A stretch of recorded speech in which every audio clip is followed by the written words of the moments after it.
Hello बच्चों, welcome back to the channel future and freedom. मैं सिमरन और आज के सेशन में हम करने वाले हैं ग्रेविटेशन का एक अलग ही पार्ट। अभी तक हमने ग्रेविटेशन में पढ़ा ग्रेविटेशनल फोर्स के बारे में, एक्सेलरेशन ड्यू टू ग्रेविटी के बारे में, मास और वेट के बारे में। अब जो हम लोग फेज स्टार्ट करने वाले हैं इस चैप्टर का वो बिल्कुल ही अलग है, ठीक है। तो इस वाली वीडियो में यानी कि इस वाले लेक्चर में हम पढ़ेंगे प्रेशर और थर्स्ट के बारे में, बायोट फोर्स के बारे में। तो चलिए without wasting any time let's start the concept, let's start the video. तो चलिए आज का जो पहला हमारा टॉपिक है वो है प्रेशर, ठीक है। प्रेशर क्या है? अगर मैं बेसिकली आपसे पूछूं कि बेटा व्हाट इज प्रेशर, प्रेशर से आप क्या समझते हो? प्रेशर वर्ड सुनते ही जो माइंड में सबसे पहले चीज आती है वो आती है दबाव। किसी चीज को प्रेस करना, उस पर दबाव डालना, वो प्रेशर है। Okay, that is also pressure, I agree. तो बेसिकली अगर हम साइंस की लैंग्वेज में देखें तो प्रेशर क्या है? Force acting on a unit area of the object. किसी भी ऑब्जेक्ट पे जब फोर्स एक्ट होता है तो हम उसको बोलते हैं कि प्रेशर है, ठीक है। तो बेसिकली यहाँ पे ना पहले क्या करते हैं, acting on a unit area को समझ लेते हैं। यूनिट एरिया यानी कि कोई भी यूनिट यानी कि वन एरिया, तो 1 मीटर स्क्वायर पे जो फोर्स लग रहा है वही हमारा प्रेशर है। तो यहाँ से हमें समझ आता है कि प्रेशर जो है किन किन फैक्टर्स पे डिपेंड करता है। प्रेशर है जो हमारा वो डिपेंड करता है फोर्स पे एंड एरिया पे। ओके, तो चलिए इसका मैं थोड़ा सा आपको एग्जांपल देती हूँ। यहाँ पे मैंने आपको मेंशन भी किया हुआ है, pressure depends on 2 factors. First is force applied, जो फोर्स अप्लाई कर रहे हो। Second is area over which force act, जिस एरिया पे फोर्स लग रहा है। जैसे कि आपने देखी होगी इस टाइप की बोर्ड पिन्स होती हैं, ठीक है। ऐसे बना देती हूँ मैं, इस टाइप की ना बोर्ड पिन्स होती हैं, ठीक है। तो जब आप इस बोर्ड पिन पे प्रेशर लगाते हो तो वो बहुत इजीली क्या होती है, अंदर चली जाती है। बोर्ड पे रखकर अगर आप उसको ऐसे प्रेस करते हो, अपना फोर्स लगाते हो तो क्या होता है, इजीली अंदर चली जाती है। तो ऐसा क्यों होता है, ठीक है, ये आपको मैं बताऊंगी। फोर्स जब हम अप्लाई करते हैं तब कैसे क्या होता है। देखो कोई भी ऑब्जेक्ट है, आप जितना ज्यादा फोर्स अप्लाई करोगे उतना ज्यादा प्रेशर लगेगा, ठीक है। जैसे ये है, मैं इस पे फोर्स थोड़ा सा अप्लाई करूंगी, प्रेशर भी थोड़ा लगेगा। मैं इस पे फोर्स ज्यादा अप्लाई करूंगी तो क्या होगा, प्रेशर की वजह से इसकी शेप चेंज हो जाएगी। तो क्या होता है, जितना ज्यादा फोर्स अप्लाई करोगे उतना ही ज्यादा प्रेशर लगेगा, बट जितने ज्यादा एरिया पे फोर्स अप्लाई करोगे उतना कम प्रेशर लगेगा। तो इसमें एरिया का कॉन्सेप्ट है। ऊपर का देखोगे ना, अगर आप जहाँ पे आप फोर्स अप्लाई कर रहे हो, ये वाला पार्ट, इसमें क्या है, एरिया ज्यादा है तो फोर्स आपको कम लगाना पड़ रहा है। कम फोर्स पे ही इतना प्रेशर क्रिएट हो जा रहा है कि वो क्या हो जा रही है, अंदर चली जा रही है, ठीक है। ये तो था फर्स्ट कि आपने फोर्स कम लगाया क्योंकि एरिया यहाँ पे ज्यादा था, ठीक है। एरिया ज्यादा था, फोर्स कम लगाया तो प्रेशर जो है वो कैसा रहा, प्रेशर भी आपको कम लगाना पड़ा, ठीक है। प्रेशर भी आपको कम लगाना पड़ा। अब ये निडल जो होती है, यहाँ पे अगर आप पॉइंट करेंगे, ये निडल शेप में होती है, तो ये वाला जो पार्ट है इसका, इसमें क्या होता है, एरिया कम होता है। एरिया कम होने की वजह से प्रेशर इस पे इतना ज्यादा लगता है कि वो क्या करती है, प्रेशर ज्यादा इतना लगता है कि वो बोर्ड के अंदर धस जाता है, ठीक है। तो फोर्स अप्लाइड और एरिया ओवर विच फोर्स है, कहीं पर भी अगर फोर्स ज्यादा लगाओगे तो प्रेशर भी ज्यादा क्रिएट होगा, बट अगर उसका एरिया कम है तो आपको क्या होगा, फोर्स ज्यादा लगाना नहीं पड़ेगा कि कम एरिया होने की वजह से उस पर प्रेशर जो है बहुत ज्यादा हो जाएगा। इसका एक और एग्जांपल मैं देती हूँ। आप लोगों ने स्कूल बैग्स देखे होंगे, ठीक है, मैंने टांगा है। स्कूल बैग में आपने नोटिस किया ये चीज हमेशा ब्रॉड होती है। इसकी जो बैग का जो ये वाला पार्ट होता है, टांगने वाला पार्ट होता है, ये क्या होता है, ये हमेशा ब्रॉड होता है, चौड़ा होता है। क्यों होता है? क्योंकि एरिया बढ़ेगा तो जो इसका प्रेशर है, जब हम बैग टांगते हैं दोनों साइड से, जब मैं इसको दोनों साइड से बैग को टांगूंगी, क्या है, बैग का जो वेट है, जो उसमें वेट है बैग का, वो सारा मेरा कहाँ पे आ जाएगा, कंधों पे। अब अगर ये छोटी होगी, अगर इसकी जो हैंडल है, ये तना है, छोटा होगा, एरिया कम हो गया तो प्रेशर ज्यादा लगेगा तो मेरे कंधों पे क्या होगा, हर्ट होगा। अब इसका एरिया बड़ा है, प्रेशर कम लगेगा तो मेरे कंधों पे ज्यादा बोझ नहीं आएगा, ज्यादा हर्ट नहीं होगा, मैं इसको इजीली मूव कर सकूंगी, ठीक है।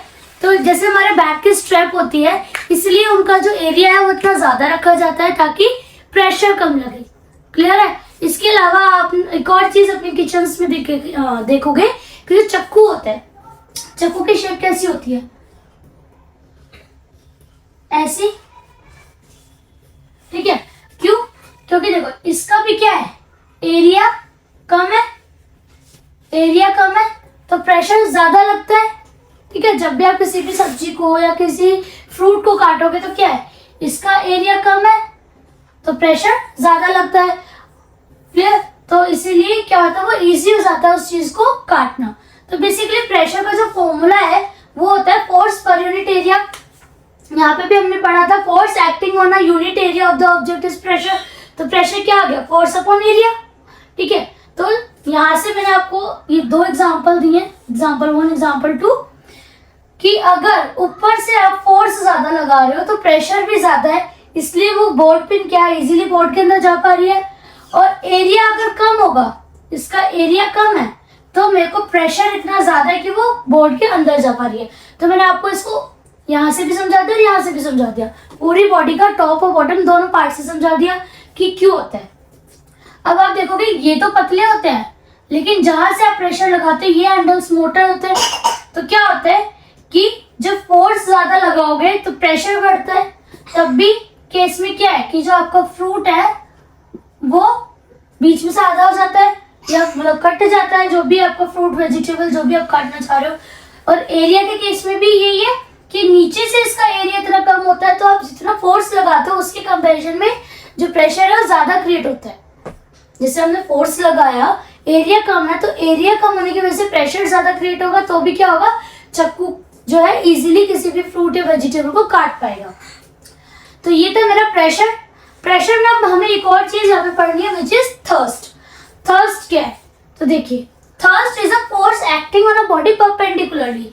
फॉर एग्जाम्पल मेरे पास ये एक ऑब्जेक्ट है, ठीक है। अब जब यहाँ पे परपेंडिकुलर, परपेंडिकुलर क्या होता है, 90 डिग्री स्ट्रेट एकदम। तो जब एकदम स्ट्रेट जब इस पे कोई फोर्स लगेगा तो उसको हम बोल देंगे थर्स्ट, THURST, थर्स्ट, ठीक है। Thrust is nothing just a force जो कि किसी भी बॉडी पे या किसी भी सरफेस पे परपेंडिकुलरली लग रहा है, डायरेक्ट लग रहा है। ओके, तो प्रेशर क्लियर हो गया आपको, थर्स्ट क्लियर हो गया। प्रेशर किस किस पे डिपेंड करता है, फोर्स एंड एरिया पे, ठीक है। फोर्स ज्यादा होगा तो आपका प्रेशर भी ज्यादा होगा, एरिया अगर ज्यादा होगा तो प्रेशर कम होगा, ठीक है। जैसे कि बैक स्ट्रिप्स, एरिया ज्यादा है तो प्रेशर कम है, और नेल का मैंने आपको बताया कि यहाँ पे एरिया ज्यादा है तो प्रेशर, फोर्स मुझे ज्यादा लगाना नहीं पड़ता, नीचे एरिया कम है तो फोर्स, हल्के से फोर्स की वजह से प्रेशर इतना क्रिएट होता है कि वो नीडल अंदर घुस जाती है, ठीक है। तो प्रेशर की ऐसा यूनिट भी पढ़ लेते हैं, न्यूटन पर मीटर स्क्वायर। फोर्स की न्यूटन होती है, एरिया की मीटर स्क्वायर, तो न्यूटन पर मीटर स्क्वायर। बट प्रेशर की जो डिस्कवरी कहाँ से हुई थी, लुईस पास्कल, तो उनके नाम पे यूनिट रखी गई PA यानी कि पास्कल। तो प्रेशर की ऐसा यूनिट क्या होगी, पास्कल। और ऐसा यूनिट जो है थर्स्ट की क्या हो जाएगी, newton, because it is a force. Thrust जो है एक फोर्स है जो कि परपेंडिकुलरली लग रहा है किसी भी सरफेस पे, तो इसकी ऐसा यूनिट हो जाएगी न्यूटन और इसकी ऐसा यूनिट आपकी हो जाएगी पास्कल। Is it clear? चलिए, इसके बाद का जो नेक्स्ट कॉन्सेप्ट है वो है बायोंसी यानी कि बायोट फोर्स। उसमें हम पढ़ेंगे कि प्रेशर जो है वो अभी तक तो मैंने आपको बताया सॉलिड पे क्या चलता है, ठीक है। प्रेशर हमारा सॉलिड पे कैसे चलता है, लेकिन अगर प्रेशर सॉलिड पे ना होगा क्या हमारे किसी और स्टेट की बात करी जाए तो क्या है, तो अभी हम पढ़ेंगे प्रेशर जो है फ्लूइड्स में क्या है, ठीक है। फ्लूइड्स क्या होते हैं, basically everything that flow is a fluid. तो हम क्या करेंगे, वाटर की बात करते हैं यहाँ पे और गैस की।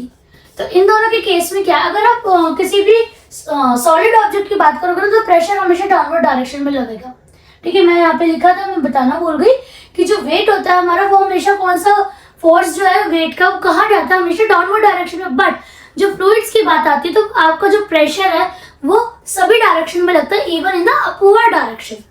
ये इंपॉर्टेंट है।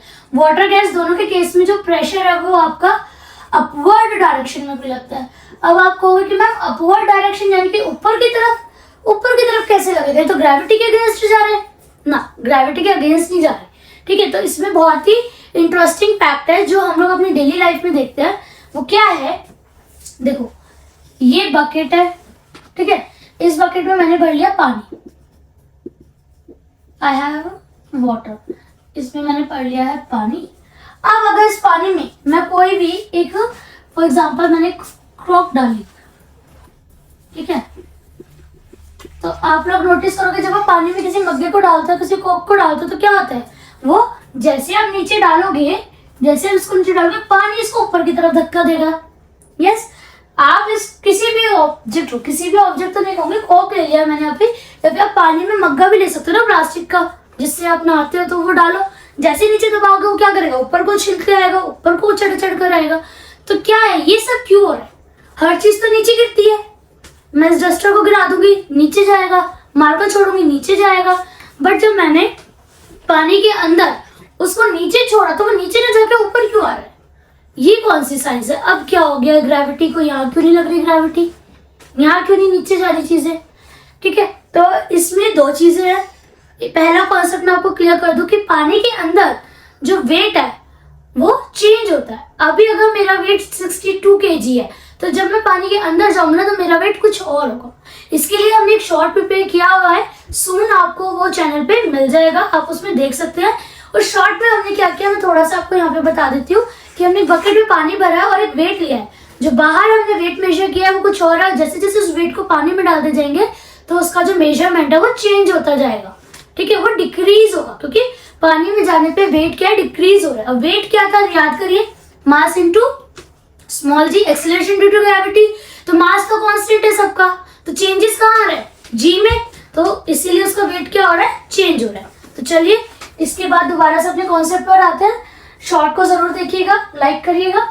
ओके, नाउ मैंने आपको बोला कि आपने उसमें कोई भी मग्गा डाला, कोक डाला, तो वो नीचे जाने की बजाय ऊपर को ढकेलता है। तो जो वाटर के अंदर the tendency of water to put upward force is called buoyancy, ठीक है। बायोंसी क्या है, बायोंसी यही है, पानी के अंदर जो टेंडेंसी है, किसी भी फ्लूइड के अंदर, किसी भी लिक्विड के अंदर एक टेंडेंसी है कि जब भी आप उसमें कुछ डालोगे वो ऊपर की तरफ धक्का देगा। इस टेंडेंसी को ही हम बायोंसी बोलते हैं। और जिस फोर्स से वो ऊपर की तरफ धक्का दे रहा है, उस फोर्स को हम बोलते हैं बायोंट फोर्स, ठीक है। जिस फोर्स से ये एक फोर्स लगाएगा ना इस पे, तभी तो ऊपर जाएगा, वरना इनर्शिया होता। इनर्शिया क्या कहता है, जैसा पड़ा ऐसे ही पड़ा रहेगा, ना ऊपर से नीचे आएगा ना नीचे से ऊपर जाएगा। बट जब आपने फोर्स लगा के से नीचे भेजा है, और पानी भी एक फोर्स लगा रहा है ना ऊपर भेजने के लिए, ठीक है, तो जो हमारा फोर्स था वो तो एक्सटर्नल फोर्स हो गया। बट जो फोर्स वाटर की मदद से लगा है, जो फोर्स इस वाटर की मदद से लगा है, उसको हम बोलेंगे buoyant force. Is it clear. तो buoyancy, tendency of water for the upward force, किसी भी चीज को ऊपर की तरफ ढकेलने में जो बायोंसी है वो कहलाएगी, और जिस फोर्स से वो ऊपर की तरफ ढकेल रही है वो हमारा बायोंट फोर्स कहलाएगा। इतना क्लियर है। चलिए इसके बाद जो है एक छोटी सी चीज ये है कि लिक्विड्स, जैसे हमने और भी चीजों में पढ़ा है, समझा है साइंस को, कि सॉलिड अलग अलग होते हैं, तो कोई एक हथौड़े में टूट जाता है, कोई दो हथौड़ों में भी नहीं टूटता। इसी तरह हर किसी की ना अपनी अपनी प्रॉपर्टी होती है। जरूरी नहीं है कि सभी लिक्विड्स का, यानी कि वाटर हो गया, आपका ऑयल हो गया, पेट्रोल हो गया, या फिर आप कोकोनट ऑयल ले लो, ऑयल में भी वेराइटीज आ जाती हैं। तो जरूरी नहीं कि हर लिक्विड का बायोंट फोर्स या बायोंसी जो है सेम इंटेंसिटी से हो, कोई ज्यादा भी शो करता है, कोई कम भी करता है। तो सबसे ज्यादा जो बायोंट फोर्स हमने देखा है, मतलब कि ऑब्जर्व किया गया है, सबसे ज्यादा जो बायोंसी रहती है वो रहती है मरकरी की। तो बायोंसी जो है, ये जो वर्ड है बायोंसी, किस पे डिपेंड करती है, कैसे पता चलेगा कि ज्यादा किसकी है कम किसकी है। तो ये डिपेंड करती है डेंसिटी पे। इट डिपेंड्स ऑन डेंसिटी, ठीक है। तो क्या होता है, डेंसिटी अगर ज्यादा है लिक्विड की, तो उसके अंदर की जो बायोंसी है वो भी ज्यादा होगी। अगर डेंसिटी कम है तो बायोंसी कम होगी, ठीक है। तो ये था आज का वीडियो का हमारा कंटेंट। अभी तक जो हमने पढ़ा मैं आपको एक बार रिवाइज करा देती हूँ। एज ऑलवेज हमने पढ़ा फोर्स क्या, प्रेशर क्या होता है। प्रेशर के बाद मैंने आपको बताया कि प्रेशर जो है किन किन फैक्टर्स पे डिपेंड करता है, ठीक है, फोर्स पे एंड एरिया पे। जितना ज्यादा फोर्स लगेगा उतना ज्यादा प्रेशर होगा, और जितना ज्यादा एरिया होगा उतना कम प्रेशर होगा। मतलब pressure is directly proportional to force and inversely proportional to the area. Pressure की ऐसा यूनिट पास्कल। थर्स्ट पढ़ा उसके बाद हमने। थर्स्ट क्या है, force acting perpendicular on a object और ऑन अ सरफेस। और थर्स्ट कैसा यूनिट हो गई हमारी न्यूटन। इसके बाद मैंने आपको बताया बायोन्सी के बारे में, बायोन फोर्स के बारे में, और हमने कुछ प्रेशर की एप्लीकेशंस को समझा कि क्यों बैग के स्ट्रिप्स चौड़े होते हैं ताकि एरिया बढ़ने की वजह से उन कंधों पे प्रेशर कम बढ़े, क्यों नाइफ के एजेस पतले होते हैं क्योंकि एरिया कम होने से प्रेशर ज्यादा लगे। ठीक है, तो ये सारे हमारे छोटे छोटे कॉन्सेप्ट थे। प्रेशर को आप अपनी डेली लाइफ में भी बहुत इजीली क्या कर पाओगे, ऑब्जर्व कर पाओगे। ओके, तो चलिए मिलते हैं अगले सेशन में अगले टॉपिक्स के साथ। टिल देन आप इसको अच्छे से रिवाइज करिए, अपने नोट्स बनाइए, एंड यस अपने मिड टर्म एग्जाम्स के लिए बहुत अच्छे से प्रिपेयर कीजिएगा। कोई डाउट हो तो कमेंट सेक्शन में जरूर बताइएगा। तो चलिए बाय बाय। वीडियो को लाइक करें एंड चैनल को सब्सक्राइब करना मत भूलिएगा। Also press the bell icon to get notification faster.